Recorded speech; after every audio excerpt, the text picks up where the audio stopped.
Voilà, premier mardi de Carême, écoutons Jésus nous donner sa prière, le Notre Père. Évangile de Jésus-Christ selon saint Matthieu. En ce temps-là, Jésus disait à ses disciples : « Lorsque vous priez, ne rabâchez pas comme les païens. Ils s'imaginent qu'à force de paroles, ils seront exaucés. Ne les imitez donc pas, car votre Père sait de quoi vous avez besoin, avant même que vous l'ayez demandé. Vous donc, priez ainsi. Notre Père qui es aux cieux, que ton nom soit sanctifié, que ton règne vienne, que ta volonté soit faite, sur la terre comme au ciel. Donne-nous aujourd'hui notre pain de ce jour. Remets-nous nos dettes, comme nous-mêmes nous remettons leurs dettes à nos débiteurs. Et ne nous laisse pas entrer en tentation, mais délivre-nous du mal. Car si vous pardonnez aux hommes leurs fautes, votre Père céleste vous pardonnera aussi. Mais si vous ne pardonnez pas aux hommes, votre Père non plus ne pardonnera pas vos fautes. »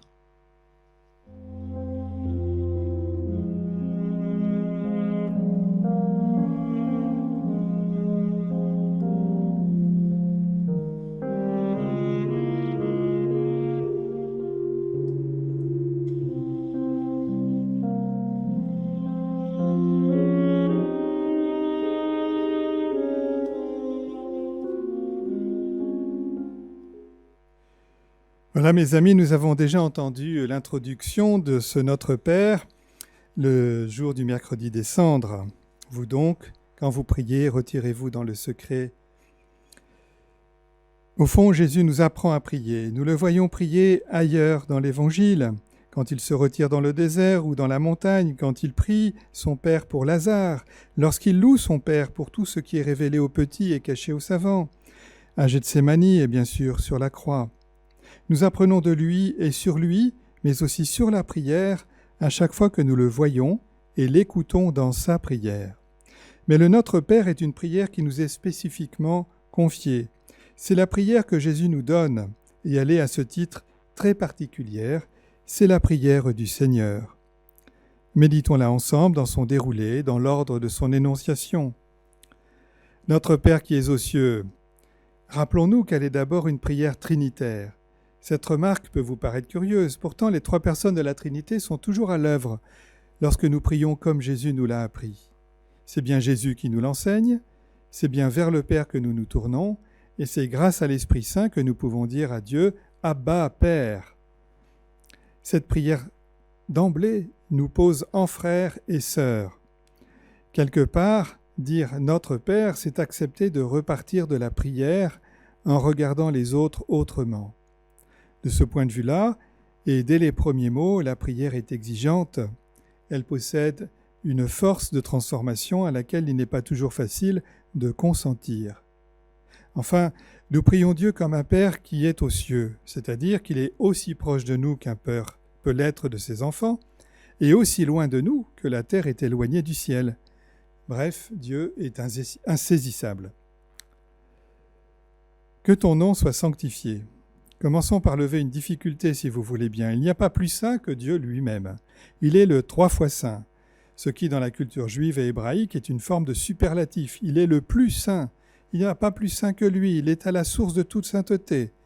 Autrement dit, lorsque Jésus nous demande de prier en demandant que le nom de son Père soit sanctifié, il ne nous demande pas de désirer que Dieu soit encore plus saint qu'il ne l'est déjà, ou qu'il le soit enfin. Non. Il n'y a rien à ajouter à la sainteté de Dieu.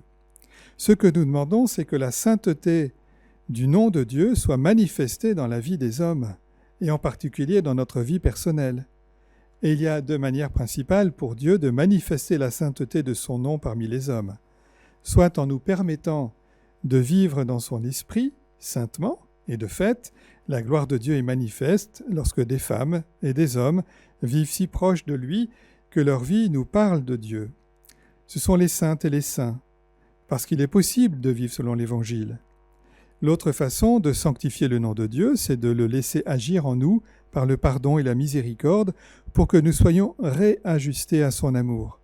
La sainteté de Dieu se manifeste alors dans le pardon offert aux pécheurs. Enfin, une troisième façon de sanctifier le nom de Dieu, c'est de chanter sa gloire, de célébrer son nom, la liturgie est un lieu qui n'ajoute rien à la sainteté de Dieu, mais qui la manifeste à travers nos hymnes et nos chants. Que ton règne vienne. Cette demande nous oblige à réfléchir sur le mot « règne » qui, en France, est souvent associé à d'autres mots « règne »,« royaume »,« roi ». Si dans l'histoire de France, nous pouvons faire la distinction entre le roi, qui est une personne bien concrète, son royaume, qui est le territoire sur lequel il exerce son pouvoir, et son règne, qui est l'action que le roi a menée à l'intérieur de son royaume pour le protéger et le faire prospérer, il ne peut en être de même lorsque la notion de règne est attribuée à Dieu. En fait, lorsque l'on parle de Dieu, il n'y a pas de distinction entre le règne de Dieu, le royaume de Dieu, et le roi qu'est Dieu. Il n'a pas de territoire qui serait différent de lui. Il n'y a pas de différence entre ce que fait Dieu et ce qu'il est. Son règne, c'est lui-même. La vraie question est de savoir si nous désirons vraiment que Dieu règne sur nous, sur soi. Ou alors, craignons-nous qu'il règne sur nous? Avons-nous peur de perdre notre liberté et même de nous perdre si nous consentons à laisser Dieu régner sur nos vies? Cela nous renvoie à notre compréhension de Dieu. S'il est un Dieu oppresseur, un peu comme l'antique serpent nous le montre avec un interdit qui nous empêcherait de grandir et d'être pleinement nous-mêmes, alors oui, on peut craindre son règne. Mais si Dieu est un Dieu d'amour, tel que Jésus nous le fait découvrir, un Dieu qui libère et qui sauve, comme il est bon de dépendre de celui qui me rend libre. Plus je dépends de lui, et plus je suis libre. Et il n'est pas facile de comprendre que notre liberté trouve son accomplissement dans la dépendance permanente au libérateur. Les époux qui choisissent de s'aimer dans le mariage font cette expérience d'une dépendance qui libère. Elle libère la fécondité, elle ouvre un parcours de vie, et c'est infiniment plus vrai dans notre relation à Dieu. Que ta volonté soit faite sur la terre comme au ciel. Cette troisième demande du Notre Père est souvent mal comprise. C'est d'abord une affaire de grammaire. Bien souvent, elle est utilisée, cette phrase, pour accepter avec un certain fatalisme les événements douloureux souvent qui viendraient et qui viennent d'arriver. Que ta volonté soit faite. Il me faut bien assumer ce qui vient d'arriver comme étant le reflet de la volonté de Dieu, une volonté éprouvée comme cruelle. Mais si c'est arrivé, c'est donc que Dieu l'a voulu. N'y aurait-il pas une autre manière de prier que dans ce triste fatalisme? Eh bien, si. Les demandes du Notre Père, et c'est là où on parle de grammaire, sont rédigées en utilisant le subjonctif. Pardonnez-moi cette grammaire, mais c'est une forme de futur proche, et non pas un passé simple ou un passé composé. Dire que ta volonté soit faite, c'est demander « fais-moi connaître ta volonté, que je l'accomplisse dans les circonstances de ma vie. Comment puis-je faire ta volonté ?» Il s'agit ici d'assumer les conséquences de la seconde demande. Il règne sur moi, que ta volonté soit faite. Demander et consentir à ce que Dieu règne sur soi s'accompagne nécessairement de la demande suivante, fais-moi connaître ta volonté. Donne-moi la force de l'accomplir et de découvrir ma joie et ma liberté à le faire.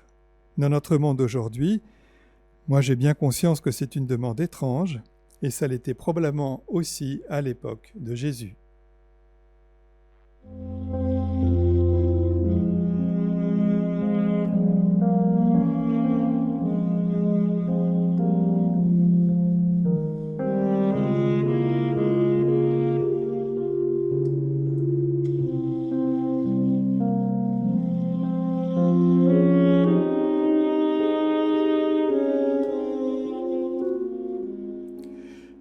La quatrième demande, « Donne-nous aujourd'hui notre pain de ce jour », est sans doute celle qui est la plus surprenante. A priori, elle n'a rien d'extraordinaire. Pourtant, deux choses vont la faire sortir du rang. La première est que, comparée à la demande suivante, il ne s'agit pas de demander du pain pour le partager à ceux qui nous en demanderaient. La seconde, c'est que c'est un problème de traduction bien connu des spécialistes, pas forcément de tous nos auditeurs, et qui porte sur le mot qui est ici rendu par quotidien. En fait, le mot grec « épiousion », pour faire savant, est intraduisible car on ne le trouve que dans l'Évangile et il n'a aucun équivalent dans la langue grecque à l'époque de Jésus. Le grand spécialiste de la traduction et du texte biblique, Théorigène, a lui-même hésité à traduire le mot soit par pain eucharistique ou par pain quotidien, celui qu'on trouve sur notre table tous les jours. Dans ce cas-là, le plus sage, c'est de dire que les deux traductions sont bonnes, même si on ne peut parvenir à rendre dans un seul mot les deux significations. Je vous propose de réfléchir comme suit. Si, dans la demande qui suit, il s'agit du pardon des offenses, où donc, dans le Notre Père, parle-t-on des offenses dont il faudrait ensuite demander le pardon ? Eh bien, si vous me le permettez, c'est dans la demande du pain que la référence au péché est cachée, le pain étant comme l'antidote du péché. Je m'explique. Pourquoi avons-nous besoin de pain ? Eh bien, au quotidien, c'est celui qui nous nourrit qui fait reculer la mort. Nous avons besoin de pain pour manger, pour vivre et donc pour ne pas mourir. S'il s'agit du pain eucharistique, c'est pour traverser la mort avec Jésus. Plus encore que le sacrement des malades, c'est le viatique, l'Eucharistie que l'on doit donner aux mourants. Dans un cas comme dans l'autre, il s'agit de lutter, sinon contre la mort, mais bien contre l'angoisse que produit la mort en chacun de nous. Pour ne pas mourir, nous sommes prêts parfois à commettre des péchés. Nous pensons éloigner l'heure de notre mort en étant égoïstes, en proférant des mensonges ou que sais-je encore. Chacun peut faire le test pour lui-même. Prenons l'exemple de l'égoïsme. Si je donne, j'ai forcément moins. Si j'ai moins de sécurité. Si j'ai moins de sécurité, je suis plus fragile. Si je suis plus fragile, je risque de mourir. Donc, je donne moins, je suis égoïste. Et c'est vrai de tous les péchés. Au bout du bout, il y a la peur de mourir. Mais en réalité, nous ne faisons qu'accélérer notre mort intérieure, à tout le moins. Aussi curieux cela soit-il, Jésus, qui sait bien ce qu'il en est des tentations et de la faim, nous demande explicitement de demander le pain, celui qui fait reculer l'heure de la mort, ou celui qui l'a fait traverser, pour que nous vivions ces temps sans angoisse et sans l'offenser ni pécher. Mais si c'est le cas, alors nous demandons le pardon et nous passons à la 5e demande. Pardonne-nous nos offenses, comme nous pardonnons aussi à ceux qui nous ont offensés. Nous touchons ici à la demande qui bouleverse le plus, d'une part parce que nous avons l'impression que notre pardon donné aux autres conditionne celui que Dieu nous donnera, et d'autre part, sur le terrain du pardon et des vraies offenses, nous avons parfois le sentiment que nous ne serons jamais à la hauteur. En fait, lorsqu'on lit les autres paraboles de l'Évangile sur le pardon, par exemple celle du débiteur impitoyable, nous constatons que le roi pardonne toujours en premier, mais qu'il attend une forme de retour sur investissement. Autrement dit, il attend que nous fassions à notre mesure, pour les autres, ce qui nous a été donné au-delà de toute mesure. Le débiteur impitoyable avait refusé de remettre une toute petite dette que son serviteur lui devait, alors que le roi venait de lui remettre une dette incommensurable. Le bien qui lui avait été fait, il n'a pas su le convertir en un bien pour les autres. C'est cela qu'il a perdu. J'aime la phrase du cardinal Balthazar qui disait « Pour espérer pour soi-même, il faut espérer pour les autres. Pour espérer le pardon pour soi, il faut donner le pardon aux autres. » Je n'ignore rien de la dureté du pardon des offenses. Dans les cas extrêmes, c'est presque impossible. En fait, ce qui est absolument impossible, c'est d'oublier les cicatrices et les souffrances qui vont avec. Le pardon doit donc faire avec notre mémoire vive. Faute de temps, je ne développe pas ici, mais nous aurons sûrement l'occasion d'y revenir. Ne nous laisse pas entrer en tentation, c'est la dernière demande du Notre Père, mais délivre-nous du mal. Ça va ensemble. Il faut ici se rappeler une différence de vocabulaire important en matière de relation à Dieu. La tentation est faite pour tomber. L'épreuve est faite pour nous faire grandir. Ainsi, échouer à une épreuve, ce n'est pas forcément un péché, mais succomber à la tentation relève souvent du péché. Que signifie donc cette dernière demande du Notre Père ? Nous savons surtout, en ce temps de carême, que Jésus sait bien qu'il en est ce qu'il en est d'être affronté au tentateur, au diable, ou encore à l'ennemi de la nature humaine. Jésus sait ce qu'il en est des tentations. Il n'a pas oublié que juste après son baptême, il avait été envoyé par l'Esprit Saint pour être tenté, pour affronter le diable comme Adam et Ève l'avaient fait en leur temps.